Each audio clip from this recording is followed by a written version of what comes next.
আসসালামু আলাইকুম, কেমন আছেন আপনারা? নাদিরাস কিচেনে আপনাদের সবাইকে জানাই স্বাগত। ক্রিসমাস তো চলেই আসছে, আর এই ক্রিসমাসে আপনারা কিভাবে সহজেই বাড়িতেই অল্প কিছু উপকরণে গ্যাসের চুলায় ফ্রুট কেক বানিয়ে নিতে পারবেন সেটাই দেখাবো। খুবই সহজভাবে দেখানোর চেষ্টা করেছি, আশা করছি আপনাদের ভালো লাগবে। চলুন শুরু করি। প্রথমে একটা বাটির মধ্যে হাফ কাপ অরেঞ্জ জুস নিয়ে নিয়েছি, তার মধ্যে দিয়ে দিচ্ছি 1/4 কাপ কালো কিশমিশ, 2 টেবিল স্পুন দিয়ে দিচ্ছি সাদা কিশমিশ, 1/4 কাপ দিয়ে দিচ্ছি মাল্টি কালারের টুটি ফ্রুটি, 2 টেবিল স্পুন দিয়ে দিচ্ছি কাজু বাদাম কুচনো। আপনারা চাইলে আরও বেশ কিছু ড্রাই ফ্রুটস এর মধ্যে দিতে পারবেন। দিয়ে খুব ভালো করে মিশিয়ে নিচ্ছি। এরপর 1 ঘন্টার জন্য ভিজিয়ে রাখছি। হাতে সময় থাকলে আপনারা 3 থেকে 4 ঘন্টা ভিজিয়ে রাখতে পারেন, তাহলে খুব ভালো রেজাল্ট পাওয়া যাবে। এরপর গ্যাসের ওপরে একটি কড়াই বসিয়ে দিয়েছি, তার মধ্যে দিয়ে দিচ্ছি হাফ কাপ চিনি। এই চিনিটাকে ক্যারামেল করে নিতে হবে।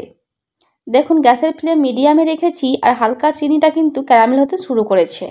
এখানে চিনিটাকে খুব বেশি ক্যারামেল করলে হবে না, তাহলে কিন্তু ক্যারামেল পুড়ে যেতে পারে আর তখন কেকটা তেতো লাগতে পারে।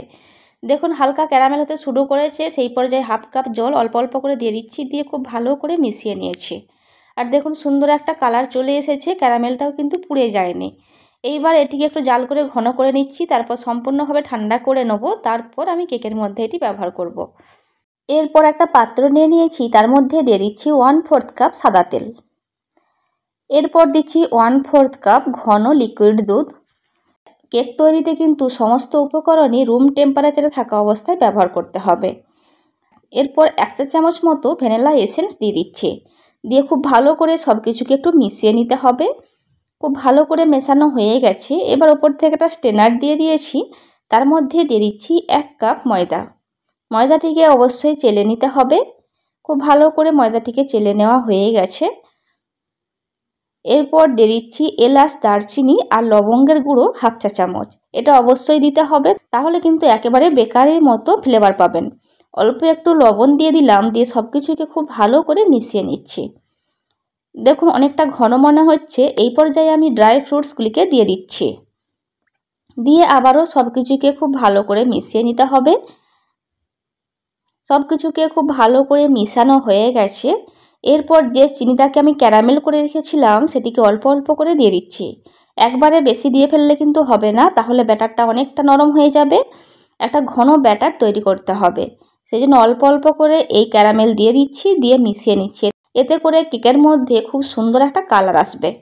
আমার রেসিপি যদি আপনাদের ভালো লেগে থাকে, আপনারা ইউটিউব থেকে দেখে থাকলে আমার চ্যানেলটি সাবস্ক্রাইব করতে পারেন, আর ফেসবুক থেকে দেখে থাকলে আমার পেজটিকে ফলো করতে পারেন।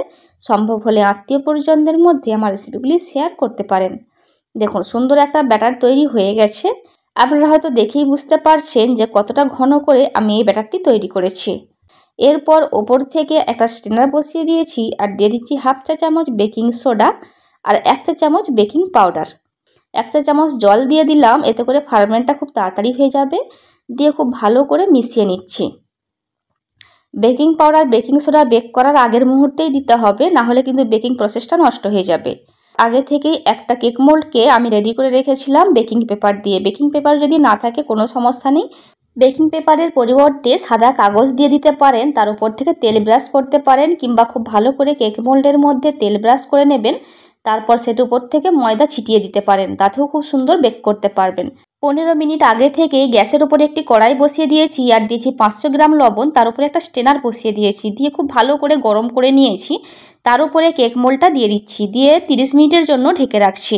এখানে যে কেক মোল্ড আপনি ব্যবহার করবেন, কেকের ব্যাটারটি অবশ্যই তার অর্ধেকটা দিতে হবে, আর অবশ্যই চেষ্টা করবেন ঢাকনাটি যেন অ্যালুমিনিয়ামের হয়, এতে করে কেকের মধ্যে খুব সুন্দর কালার আসে। 30 মিনিট আমি একেবারে লো ফ্লেমে বেক করে নিয়েছি। তারপর ওপর থেকে কিছু ড্রাই ফ্রুটস দিয়ে দিচ্ছি। এটা আমি প্রথমেই দিইনি, তাহলে কিন্তু এই ড্রাই ফ্রুটসগুলো নিচের দিকে চলে যেত, তাহলে আর দেখা যেত না। তো আবারও 15 মিনিটের জন্য লো ফ্লেমে ঢেকে রাখছি। 15 মিনিট পর আপনাদের দেখাচ্ছি। 15 মিনিট পর নিয়ে চলে এসেছি, আর দেখুন মার্শাল্লাহ কতটা সুন্দর কালার এসেছে। এবার একটা স্টিক দিয়ে দেখে নিচ্ছি যে কেকটার ভেতরে কাঁচা রয়েছে কিনা। দেখুন স্টিকটা পরিষ্কার আসছে, তার মানে কেকটা সুন্দরভাবে বেক হয়ে গেছে। এবার কেকটাকে আমি নামিয়ে নিচ্ছি। কেকটাকে নিয়ে চলে এসেছি। এবার কেকটাকে সম্পূর্ণ ঠান্ডা করে নিতে হবে। কেক যতক্ষণ গরম থাকে তার বেকিং প্রসেস কিন্তু চলতে থাকে, সেই জন্য একটা টাওয়াল দিয়ে দিচ্ছি ওপর থেকে, দিয়ে 1 ঘন্টার জন্য রেস্টে রাখছি। 1 ঘন্টা পর নিয়ে চলে এসেছি, আর দেখুন কেকটা খুব সুন্দরভাবে ঠান্ডা হয়ে গেছে। এবার সাইড থেকে বেকিং পেপারগুলো তুলে নিচ্ছি। এরপর কেকটিকে আমি মোল্ড থেকে বের করে নিচ্ছি। আমার রেসিপি ফলো করে যদি আপনারা কেক বানান, আশা করছি কোনো রকম ফেল হবে না, 100% এরকম কেক বানিয়ে নিতে পারবেন। আরও নতুন কোনো কেকের রেসিপি দেখতে চাইলে আমাকে অবশ্যই কমেন্ট করে জানাবেন, আমি অবশ্যই চেষ্টা করব আপনাদের বানিয়ে দেখানোর। আজকের রেসিপি আপনাদের কেমন লেগেছে আমাকে অবশ্যই কমেন্ট করে জানাবেন, ভালো লাগলে অবশ্যই একটু লাইক দেবেন। এবার আমি কেকটিকে কেটে নিয়েছি, আর দেখুন কতটা সুন্দর ভেতর থেকে কালার এসেছে আর কতটা সফট হয়েছে। যে পর্যায়ে আমি কাটছিলাম ওই ফুটেজটা আমি স্কিপ করে গেছি, তাই আপনাদের দেখাতে পারিনি। তো দেখুন কেকটা কতটা সফট হয়েছে সেটা আপনারা দেখতেই পারছেন। এই রেসিপি ফলো করে বাড়িতে একবার হলেও কেকটা বানাবেন, তারপর আমাকে কমেন্ট করে জানাবেন যে আপনাদের কেকটা কেমন হয়েছে। এই রেসিপি সংক্রান্ত কোনো কোয়ারিজ থাকলে আমাকে অবশ্যই কমেন্ট করে জানাবেন, আমি অবশ্যই আপনাদের রিপ্লাই করব। ভিডিওটা এখানেই শেষ করছি, ভালো থাকবেন সবাই, আমাদের দোয়া করবেন, আমার রেসিপিগুলি দেখবেন। খোদা হাফেজ।